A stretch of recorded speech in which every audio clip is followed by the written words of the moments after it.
तो page number कितना देखो तो ज़रा, फर्स्ट पेज ही हमारा, ठीक है। और चैप्टर का नाम क्या, डेफिनेशन ऑफ इकोनॉमिक्स हम लोग का। तो मे बी इसकी जो प्रीवियस में क्लास किए थे वहाँ हम लोगों ने क्या जाना था अच्छे से करके, इकोनॉमिक्स है क्या हमारा, क्यों पढ़ते हैं वगैरह वगैरह, कितने सेक्शंस यहाँ पर है, उनका ऑब्जेक्टिव क्या है।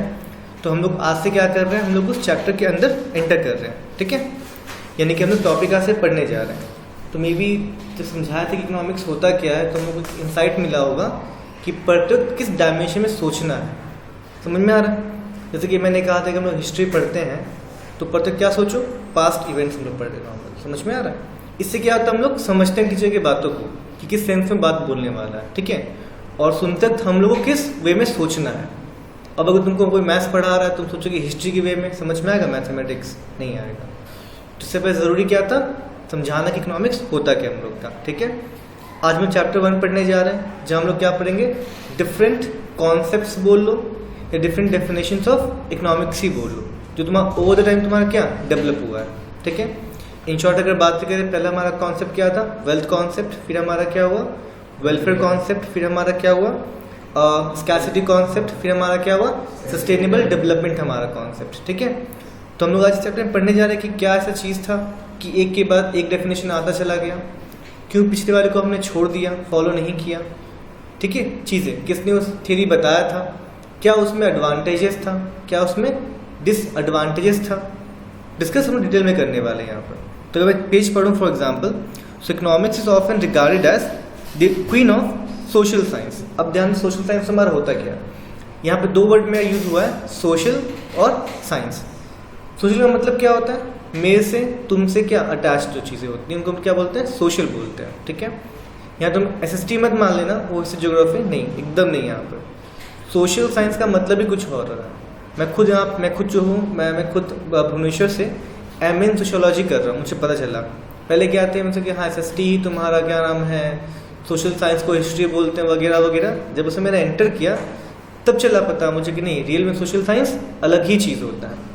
सोशल मतलब मेरे से तुमसे रिलेटेड, सोसाइटी से क्या रिलेटेड, और उसके रिगार्डिंग जो साइंस है जो उन चीज़ों को प्रूव कर देती कि हाँ ऐसा ही चीज़ें हैं, ठीक है।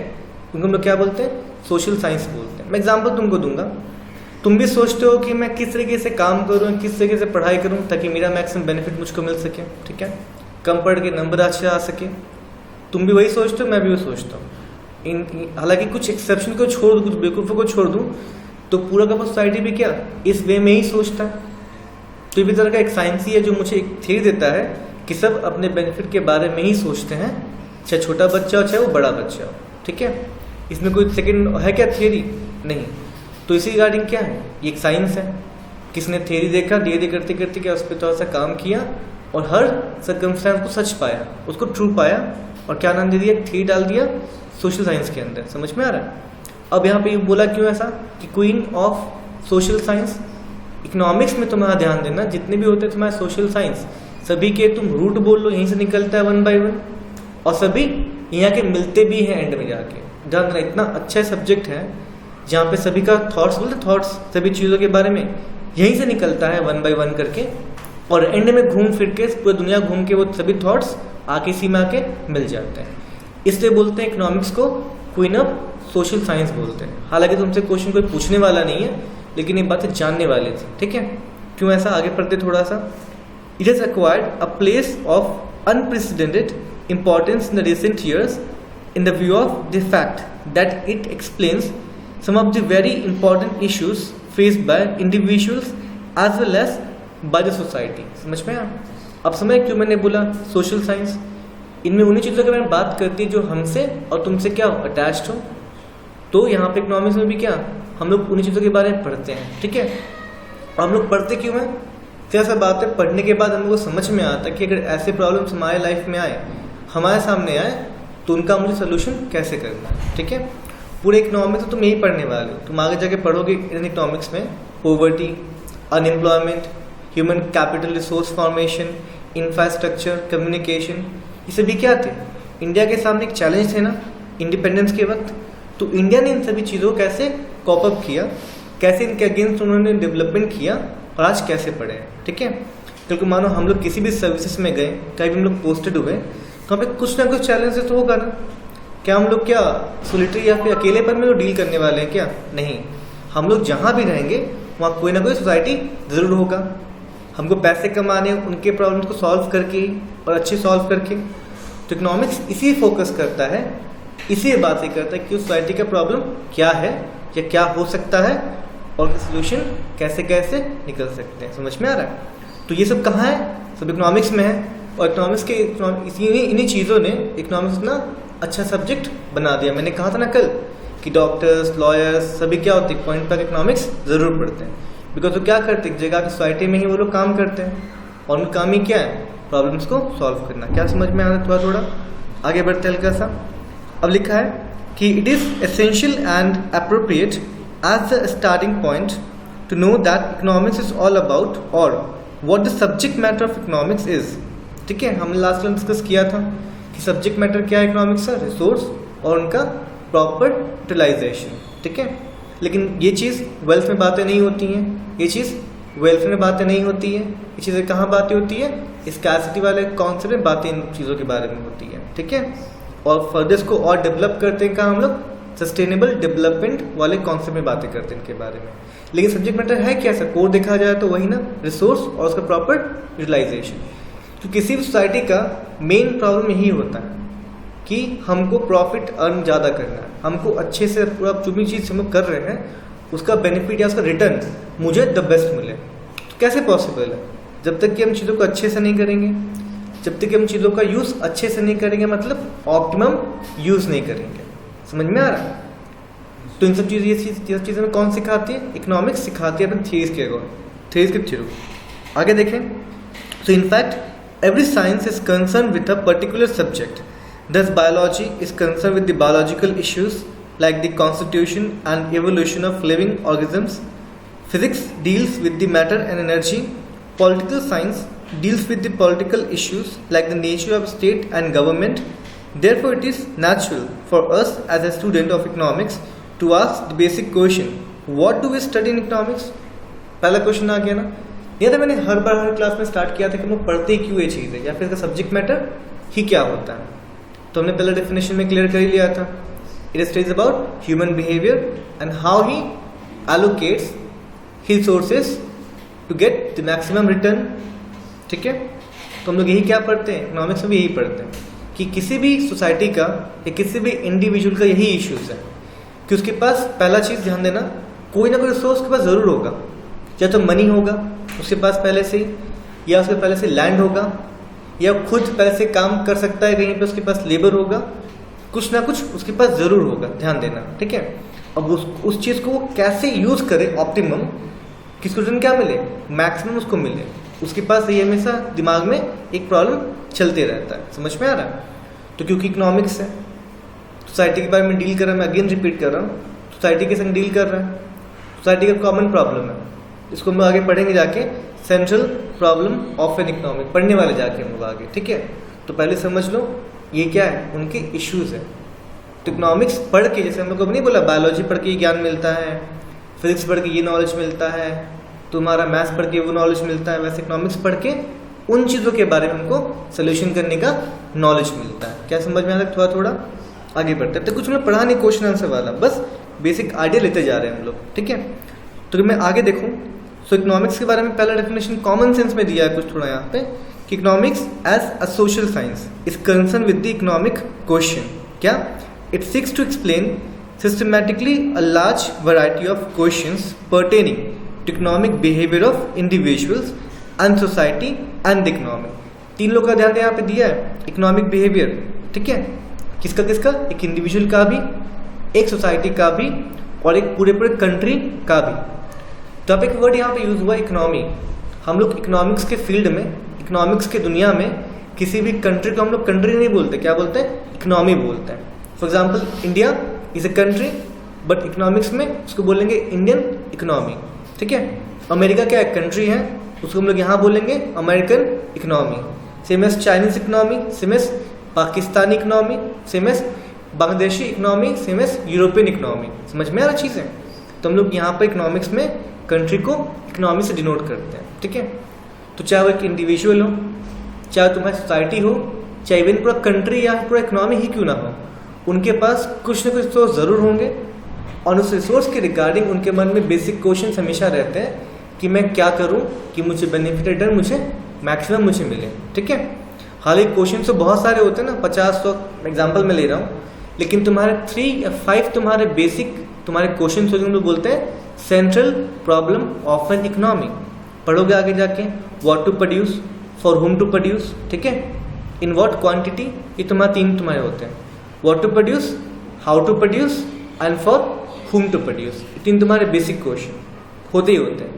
क्वेश्चन तो बहुत सारे हैं, लेकिन सभी सारे क्वेश्चन कहाँ से निकलते हैं? इन 3 बेसिक क्वेश्चन से निकलते हैं। ठीक है, आगे पढ़ेंगे हम लोग नॉर्मली। ध्यान देना, ये डेफिनेशन में इकोनॉमिक्स का है नहीं, बस एक नॉर्मल सा एक कॉमन सेंस यहाँ पे दिया मेरे बुक में, जहाँ इकोनॉमिक्स को बताया गया है कि यहाँ पे इकोनॉमिक्स में क्या बहुत सारे क्वेश्चन से हम डील करते हैं, जो क्वेश्चन किसके होते हैं, या तो किसी इंडिविजुअल के, या तो किसी सोसाइटी के, या तो किसी इकोनॉमिक का वो क्वेश्चन हो सकता है। समझ में आ रहा है? तो आगे बढ़ते हैं।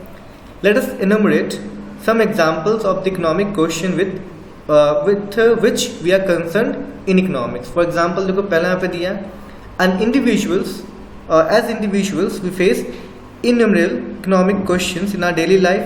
How do we as consumer decide the amount of our income we should spend on the purchase of various goods and services? How do producers decide which commodities to produce? समझ में आ रहा है? यानी कि हम डिसाइड कैसे करते हैं बीइंग एज इंडिविजुअल या बीइंग एज अ कंज्यूमर या कस्टमर कि हमें कितना खर्च करना है।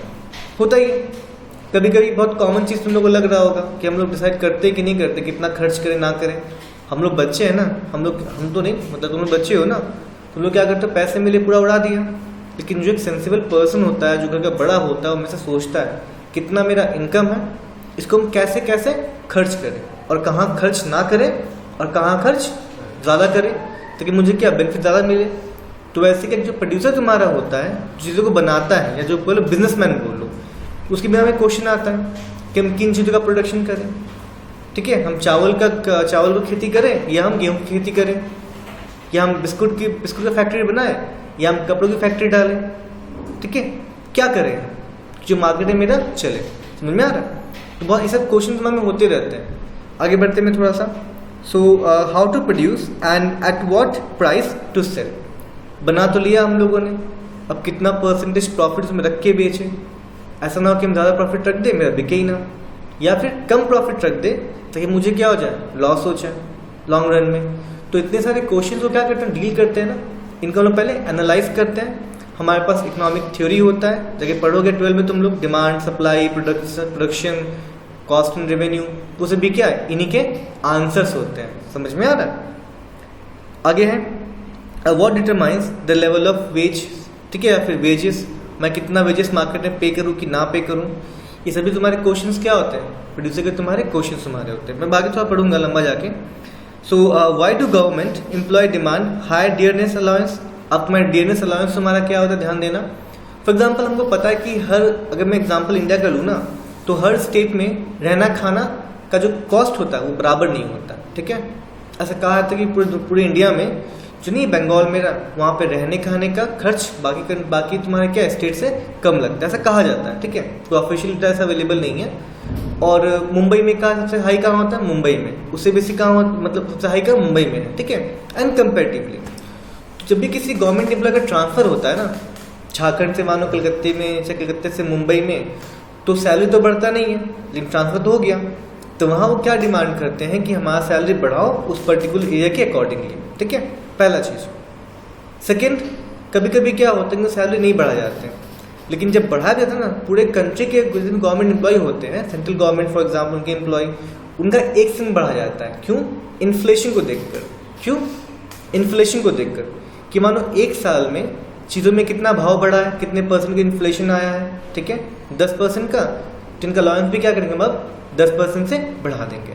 ठीक है, तो इन चीज़ों को हम लोग क्या बोलते हैं, डियरनेस अलाउंस। ये ऐसा अलाउंस मेरा होता है, इसको महंगाई अलाउंस भी कह सकते हैं इन कॉमन सेंस में, कि महंगाई कितना बढ़ा उसके हिसाब से क्या मैं सैलरी बढ़ाऊँ।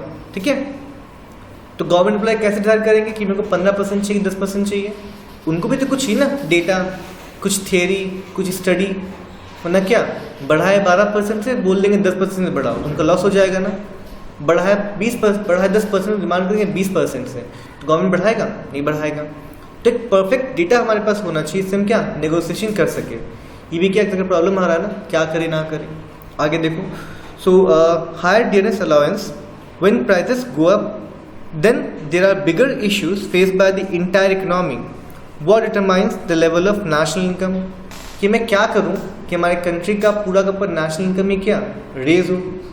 तुम लोग का 12 में पूरा एक सेक्शन इसके रिगार्डिंग नेशनल इनकम और मैक्रो इकोनॉमिक्स में, ठीक है, वहाँ तुम लोग पढ़ोगे डिटेल में कि नेशनल इनकम तुम्हारा क्या होता है। अभी के समझ जाना, अगर मैं एक साल के सभी का, अगर मैं सभी लोगों का, चाहे मैं बिजनेसमैन हो, चाहे मैं सेल्फ एम्प्लॉयड मेरा, चाहे कोई भी हो, अगर मैं सभी के इनकम को ऐड कर दूँ एक साल के, सिर्फ एक साल के पीरियड का, तो मुझे जो मिलता है उसको मैं क्या बोलते हैं, नेशनल इनकम मुझे मिलता है। बस कॉमन से मैं समझ थोड़ा थोड़ा करके, ठीक है।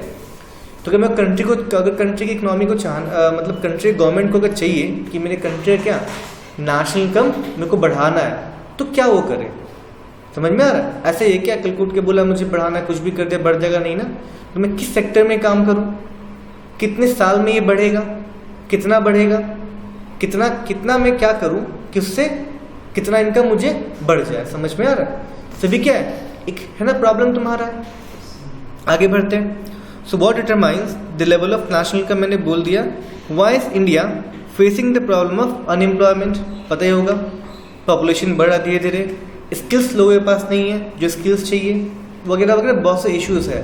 तो हमको उन इश्यूज को क्या एड्रेस करना पड़ेगा, उन इश्यूज को पे काम करना पड़ेगा, तभी क्या वो इश्यूज कम होंगे तो हमारा इकोनॉमिक ग्रोथ होगा, ठीक है।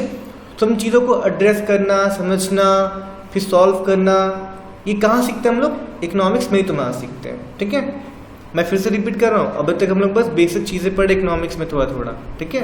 अभी मेन चीज़ों में तक हम लोग को नहीं आया, ना कि यहाँ से कोई क्वेश्चन बनने वाला तुम्हारा कभी भी। So how do we explain the existence of massive poverty in our country, why did many of the advanced countries experience recession during the period of 2000 to 2010। कभी मुझे मौका मिलेगा, फ्री टाइम मेरे पास होगा, मैं तुम डिस्कस करूंगा आउट ऑफ टॉपिक जाकर कि रिसेशन क्या होता है, क्यों तुम्हारे लो डेवलप जो अंडर डेवलप तुम्हारे होते कंट्रीज वो क्यों रिसेशन के चक्कर में नहीं फंसती हैं, क्यों डेवलप्ड ही तुम्हारे ज़्यादा क्या मोस्ट अफेक्टेड होती है रिसेशन के टाइम में, ऐसा क्यों होता है।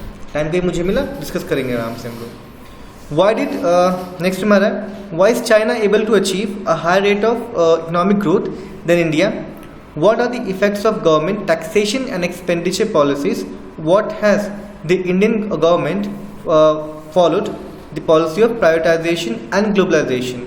अभी तुम देख रहे होगे, न्यूज़ आ रहा होगा कि हमारे कंट्री में क्या रेलवे ने 151 ट्रेनों का 151 रूट्स पे क्या मांगा है, प्राइवेट लोगों से प्रपोजल मांगा है। अगर आप चाहते हो चलाना तो अपना प्रपोजल मुझको दो, आगे बैठ के बात करेंगे। ध्यान देना, प्राइवेट ट्रेनों का गवर्नमेंट ऐसा क्यों कर रही है, करने के लिए मोटिव क्या है, ठीक है। मे बी तुम लोग समझ नहीं पाओगे बिकॉज तुम लोग स्टूडेंट हो इकोनॉमिक्स के, मैं टीचर हूँ तो मैं समझता हूँ बिकॉज मैंने इकोनॉमिक्स पढ़ा है। लेकिन मुझे फॉर श्योर पता है कि 2-3 साल के बाद जब पढ़ लोगे तब गवर्नमेंट कब क्या कर रही है तुम लोग भी क्या उसका रीज़न और उसका इफेक्ट जान जाओगे। समझ में आ रहा है। आगे बढ़ते हैं। मैं तुम्हें एग्जाम्पल दूंगा, ठीक है। जैसे नहीं कोविड-19 हुआ था, लॉकडाउन हुआ था, क्योंकि मैंने इकोनॉमिक्स पढ़ा है तो मैंने मार्च में ही ध्यान दिया, मुझे था पता कि अब जो है इनका इंडिया में क्या टैक्स बढ़ेगा, चीज़ों के दाम बढ़ेंगे। क्यों, मुझे था पता कि इस लॉकडाउन का इफेक्ट कंट्री के इकोनॉमी पे कैसे पड़ेगा और उस चीज़ को ठीक करने के लिए गवर्नमेंट क्या स्टेप लेगी, मुझे था पता, ठीक है। तो मैंने पहले अपने घर में क्या देखना, अब चीज़ों के दाम धीरे धीरे बढ़ेंगे। दाम बढ़ा पेट्रोल का, और पेट्रोल का दाम जैसे ही बढ़ा तुम्हारा हर चीज़ों का दाम धीरे धीरे बढ़ता जाएगा तुम्हारा, ठीक है। तो तुम लोग भी अगर पढ़ लोगे 2-3 साल बाद कुछ भी गवर्नमेंट ले डिसीजन या कुछ भी हो रहा है कंट्री में, नेगेटिव या पॉजिटिव न्यूज इफेक्ट, पहले तुम क्या घर पहले बोल लो, किसी को बोल देना अब ऐसा होने वाला है, ठीक है। क्यों, तुम जानते हो कि कॉमन सेंस है ना, कॉमन सेंस है हर किस सेंस में, हर इस सिचुएशन में कोई भी कंट्री ऐसा ही तुम्हारी करती तो इंडियन गवर्नमेंट भी क्या ऐसा ही तुम्हारी करेगी, ठीक है। आगे आते हैं। वाई है तो इतने सारे जो पैराग्राफ में क्वेश्चन खाली दिए हुए हैं, वाई क्यों हाउ क्यों ऐसा, सभी तुम्हारे क्या प्रॉब्लम्स है ना। सॉल्व कैसे करूँगा मैं, सॉल्व करने के लिए क्या चाहिए मुझे, एक क्वीन ऑफ सोशल साइंस चाहिए जो मेरा क्या होता है इकोनॉमिक्स मेरा है, ठीक है। कि मुझे कल को जाकर मैं गवर्नमेंट जॉब में जाऊँ, प्राइवेट जॉब में जाऊँ, कहीं भी मैं जाऊँ, रहूँगा तो इकोनॉमी में ही, किसी ना किसी इकोनॉमी में ही रहूँगा, तो किसी ना किसी सोसाइटी में ही मैं रहूँगा। मैं एज अ इंडिविजुअल वहाँ पे कंजम्पशन भी करूँगा और स्पेंडिंग भी करूँगा। तो मेरे सामने भी क्या ये प्रॉब्लम आएंगे फॉर श्योर, आज ना आए तो कल ज़रूर आएंगे, ठीक है। तो वहाँ पर अगर हमारे पास इकोनॉमिक्स का नॉलेज होगा तो उन चीज़ों को हम अच्छे से डील कर पाएंगे। समझ में आ रहा है? चलो आगे बढ़ते हैं। These are some of the questions which we study, मैं पैराग्राफ मैंने चेंज कर दिया। These are some of the questions which we study in economics. Economics are deeply concern with such questions, जो ऊपर लिखे हुए इतना। Such a listing of questions may give you some idea about the subject matter of economics. It may also make you realize why the subject of economics has acquired such a place of preeminence। मतलब क्या, इतना preeminence मतलब सभी चीज़ों के पहले हम लोग इसको क्यों पढ़ते हैं या फिर इनको importance क्यों देते हैं, ठीक है। preeminence these days, economic study of economics is important because it deals with the economic question that concern each one of us in our daily lives, ठीक है। as individuals and as a citizen of a country, we study economics because it sheds light on various economic issues and it enables us to understand current economic problems and consequences of various economic policies pursued by the government। जो मैंने बोला वही ना कि इसको पढ़ने के बाद हमारे पास बेसिक आइडिया चला आता है। अब हम रेडी हैं गवर्नमेंट के कोई भी पॉलिसी को एनालाइज करने के लिए, उसके कॉन्सिक्वेंस और उसके रिजल्ट को हम लोग पहले से फोरकास्ट करने के लिए, ठीक है।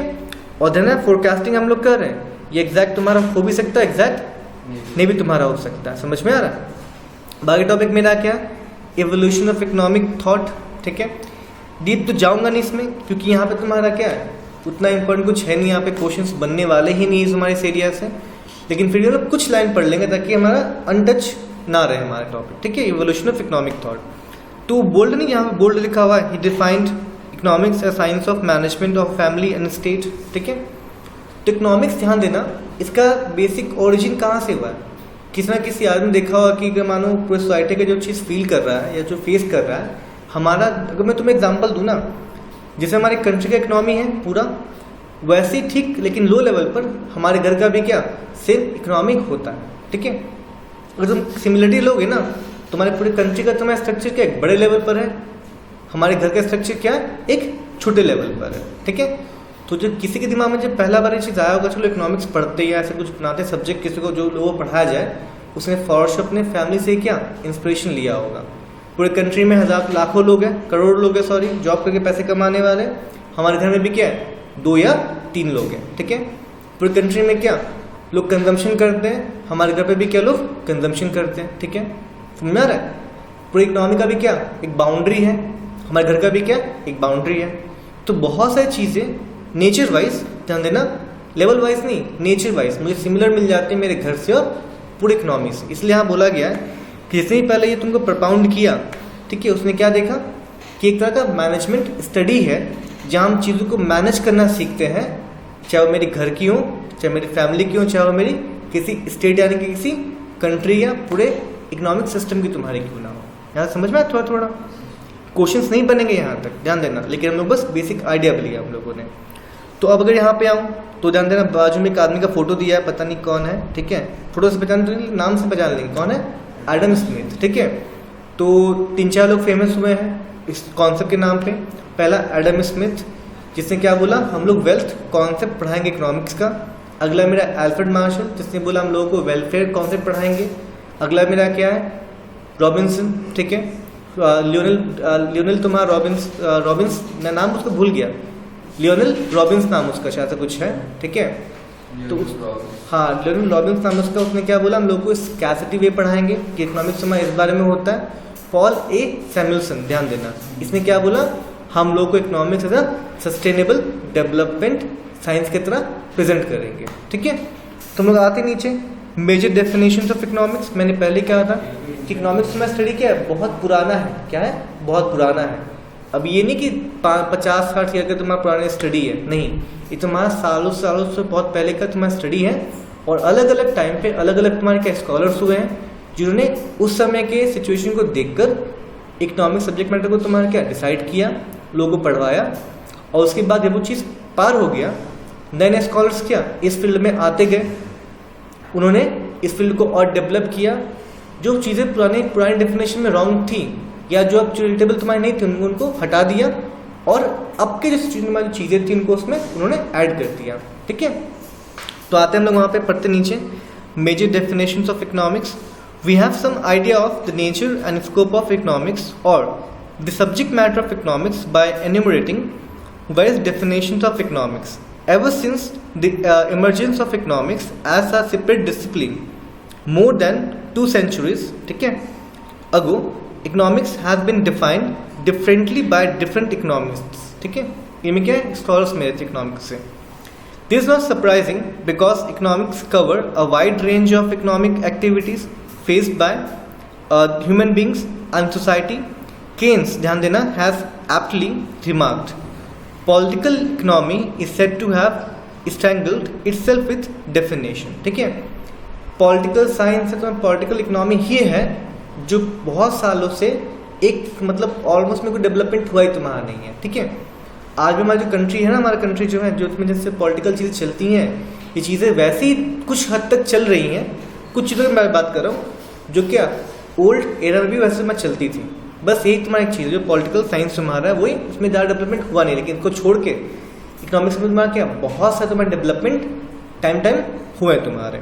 तो आगे देखो, for the sake of clear cut understanding and logical exposition we can group various definitions of economics under 4 heads. Number 1 wealth definition, number 2 welfare definition, number 3 scarcity definition, number 4 growth oriented या फिर sustainable development definition. समझ में है ना, confuse मत होना कि क्या बोल रहा हूँ मैं, सस्टेनेबल डेवलपमेंट, ग्रोथ, यहाँ पर की तुम्हारा होता है। ठीक है, ग्रोथ ओरिएंटेड और सस्टेनेबल डेवलपमेंट कॉन्सेप्ट तुम्हारा। ठीक है, तो हम लोग क्या पढ़ेंगे, वेल्थ डेफिनेशन पढ़ेंगे जो किसने दिया था, एडम स्मिथ ने।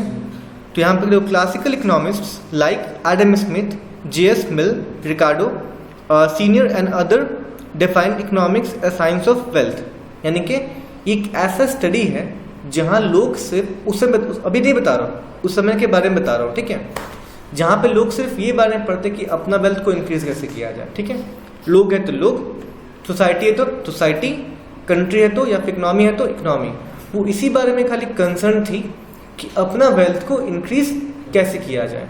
अब मुझे बोलने का जरूरत है नहीं क्या हुआ था। ठीक है, इस चक्कर में आगे बढ़ूँ। So Adam Smith, who is generally regarded as the father of economics, defined economics as a science which inquires into the nature and cause of wealth of nations. ध्यान देना, ये inquire into का मतलब क्या होता है, studies about, क्या होता है, studies about। तो अगर मैं इस डेफिनेशन को चेंज करना चाहूँ, चेंज तो करना नहीं चाहिए, बूढ़ा आदमी था लिखा था, तो मैं चेंज करता हूँ थोड़ा सा।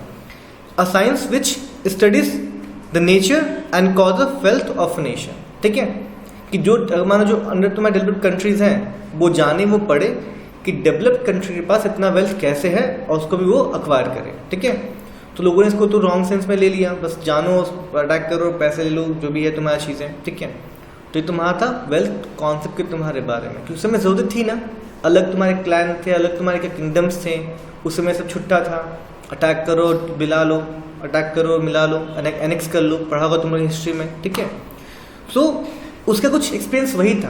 ये कब का था, बूढ़ा आदमी, इन अबाउट 18 के आसपास, 18 सेंचुरी के आसपास तुम्हारा होगा शायद, 18 सेंचुरी, हाँ 17 या तुम्हारा 18 ईसी AD के तुम्हारे आसपास तुम्हारा होगा शायद, 17 ना, 1757 की इसके आसपास। सोचो उस समय क्या था, हमने पढ़ा Plassey, battle of Plassey, battle of Buxar etcetera etcetera.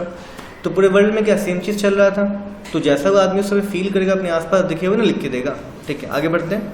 सो आपका एक फेमस बुक था, in his famous book an inquiry into the nature and cause of wealth of nation, he emphasized the production, growth and distribution of wealth as subject matter of economist. समझ में आ रहा है?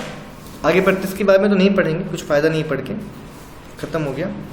सो लिखा है, besides Adam Smith other classical economists also regarded economics as a science of wealth. उस जमाने के, ध्यान देना, अभी के नहीं।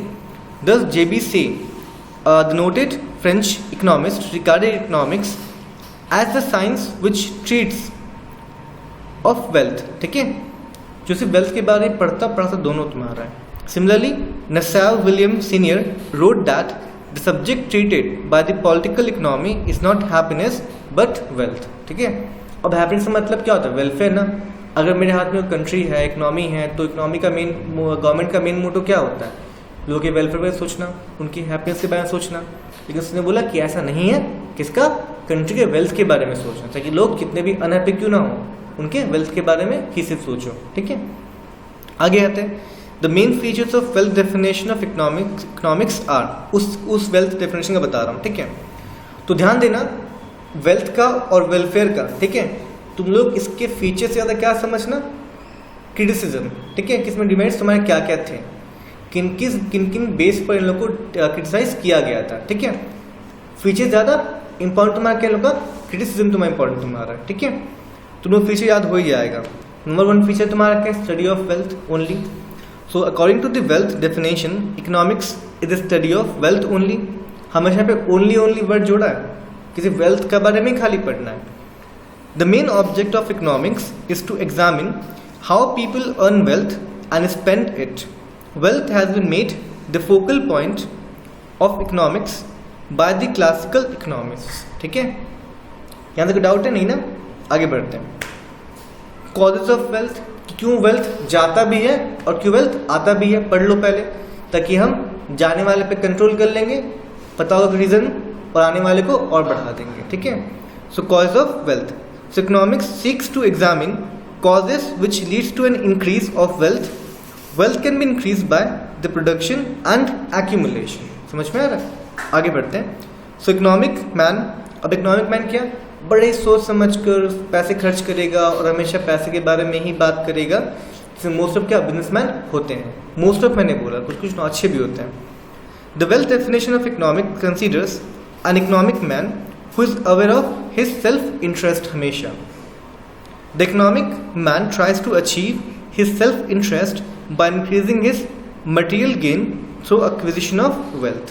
ठीक है, यहाँ तक हमने क्या खत्म किया? इस वेल्थ डेफिनेशन का फीचर मैंने खत्म किया। 3 फीचर हमारे, पहला क्या? स्टडी ऑफ वेल्थ, अगला मेरा क्या?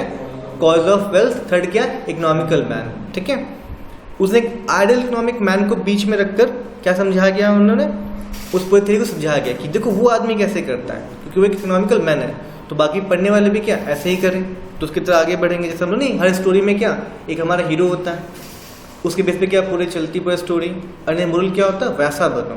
तो यहाँ पे भी क्या तुम्हारे इकोनॉमिक मैन को रख के समझाया गया कि ऐसा जो ये ऐसा कर, इसको इतना गेन हुआ, इतना वेल्थ का, आज कितना सुंदर, कितना अच्छा है, कितने सारे पैसे हैं, तो बाकी सभी पढ़ने वाले भी क्या ऐसे ही करो, तो आपको वैसे ही बनोगे। ठीक है, आगे बढ़ते हैं। क्रिटिसिज्म, चूँकि डेफिनेशन बहुत लास्ट नहीं किया। The classical economist were vehemently attacked from various quarters of the emphasizing economics as a study of wealth. The wealth definition has been criticized on the following grounds. बहुत ज़रूरी ये topic हम लोग के बारे में। पहला क्या है? Too much emphasis on materialism. ठीक है, हमें पता है कि लाइफ में हमारी ज़िंदगी में क्या होती है? सिर्फ पैसे ही नहीं होती हैं। ठीक है, या तुम लोग जो कॉमर्स पढ़ रहे होगे तुमने देखा होगा वहाँ पर कि हमको क्या नॉन इकोनॉमिक एक्टिविटी भी पढ़ाया गया स्टार्टिंग में, हालांकि बाद में नहीं पढ़ाया गया, जिसका का इंट्रो तुमको दे दिया गया। फिर हमारे क्या हमको इकोनॉमिक एक्टिविटी भी पढ़ाया गया, तो हमने वहाँ पे क्या देखा कि 2 चीज़ ज़रूरी हमारे होती हैं। सिर्फ अगर हर काम प्रॉफिट के मोटिव से करें, हमारे फिजिकल नीड, हमारे कल्चरल नीड्स, ठीक है, हमारे स्पिरिचुअल नीड्स के बारे में हम लोग अगर काम नहीं करेंगे, तो बहुत दिन तक क्या हम लोग इकोनॉमिकल नीड को भी क्या गेन नहीं करते रहेंगे, कभी ना कभी हम डाउन हो जाएंगे। ठीक है, तुम लोग भी कभी फील करते होगे, पूरा हफ्ता पढ़ा, आज पढ़ने का मन नहीं कर रहा है, घूमेंगे ही, लेकिन तुम्हारे घर से क्या बोलते नहीं आज ही पढ़ ही लो और आज में अच्छा बनोगे। तो हर चीज़ लाइफ में बैलेंस हमारी होनी चाहिए। बैलेंस मैंने बोला कि मुझे क्या ज़रूरत है वो ज़्यादा करेंगे, क्या ज़रूरत नहीं है वो करेंगे लेकिन कम करेंगे। क्लियर है? यानी कि बैलेंस बोला 7 दिन में 3.5 दिन क्या पढ़ेंगे, पढ़ाई करेंगे और 3.5 दिन घूमेंगे, बिकॉज मुझे बैलेंस क्रिएट करना ही रे बाबा। ज़रूरी क्या है मेरे लिए? पढ़ना ज़्यादा है, इसलिए 6 दिन वो पढ़ेंगे और 1 दिन घूमेंगे, मस्ती करेंगे। समझ में यार, इसको बोलते बैलेंस। यानी कि हाफ हाफ में नहीं किया, उसको बैलेंस नहीं बोलते हैं। हमारा रिक्वायरमेंट क्या है, उसको ज़्यादा करना, क्या हमारी रिक्वायरमेंट नहीं है वो करना है लेकिन उसको कम, इसको बोलते बैलेंस। समझ, ध्यान देना। आगे आते हैं। तो too much emphasis on materialism, classical economist came in for bitter criticism from many thinkers of that time, particularly Thomas Carlyle and John Ruskin. They duped economics, so defined as a pig science. Pig का मतलब क्या होता है पता है ना? Pig science तो बोलते पता है, एक फ्रेज तुम्हारा है जहाँ पर एक होता है ना पिग, या कोई हिंदी वर्ड में यूज है, वो अजीब लगता है इसका हिंदी वर्ड, ठीक है, सुअर उसको बोलते हैं तो अजीब लगता है, पिग लेके चलते हैं। तो पिग साइंस का मतलब ही क्या होता है कि ऐसी कैसा पिग, सिर्फ खाने से मतलब है, क्या खा रहा हो इसको मतलब नहीं, सिर्फ खाने से मतलब है, ठीक है, खाओ और मोटा जाओ, हेल्थ के में ध्यान मत दो। कैसे होते हैं पिग पता है तुम लोग को? सिर्फ खाते ही रहते हैं, तो बोलते हैं पिग साइंस, ठीक है। जो अपने आसपास क्या हो रहा है कुछ फर्क नहीं पड़ा, तो कोरोना फैल रहा है, खाओ चबाओ, ठीक है, नहीं तुम पढ़ा कि आसाम में भी ये है, फिर खाए जा रहे हैं, मर रहा है, ठूसे जा रहे हैं, ठीक है, इसको हम लोग बोलते हैं पिग साइंस बोलते हैं, समझ में आ रहा है? सो आगे बढ़ते हैं। उन्हें बोला कि तो पिग साइंस है। डिसमिसल साइंस, ठीक है, जो बहुत दिन तक चलने वाला नहीं है, डिसमल माइंड स्टिक। आगे है ब्रेड एंड बटर साइंस, देखो सब एक चीज़ तुम्हारा है, ठीक है। Gospel of mammon etcetera.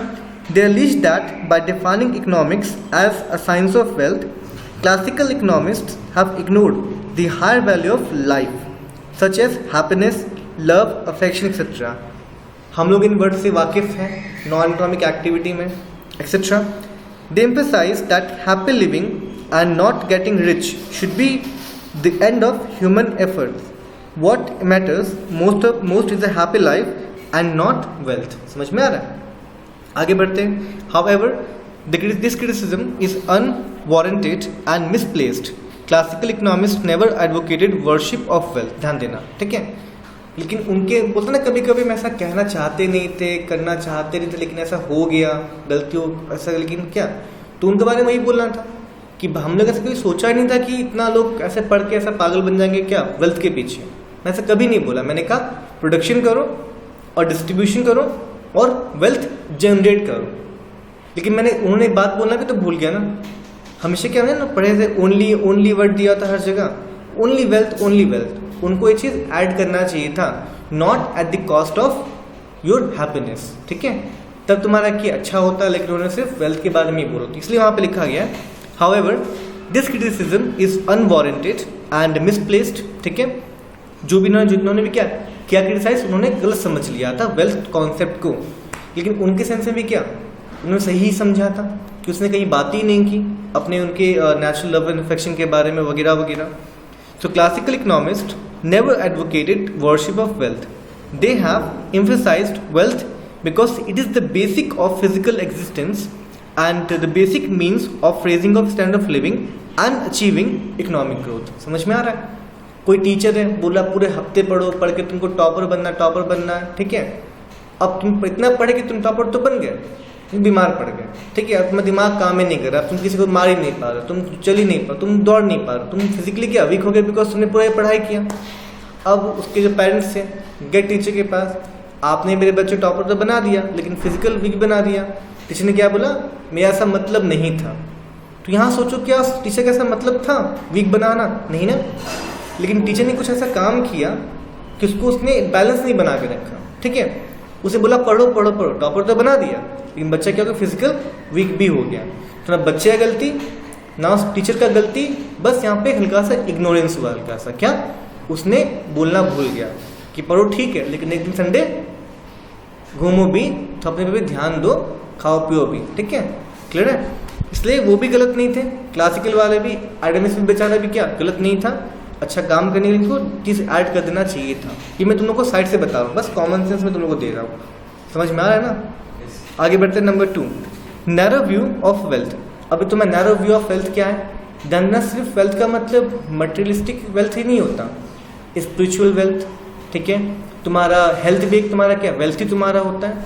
तो उस इकोनॉमिस्ट इन्होंने जो दिया तुम्हारा वेल्थ कॉन्सेप्ट में खाली पैसे को ही क्या वेल्थ बताया, मतलब बहुत कम चीज़ों को उन्होंने वेल्थ बताया, लेकिन वेल्थ से वही होती हैं क्या, वेल्थ फैमिली भी होती हैं, वेल्थ फ्रेंड्स भी हमारे होते हैं, ठीक है, वेल्थ हमारा खुद का हेल्थ भी हमारा होता है।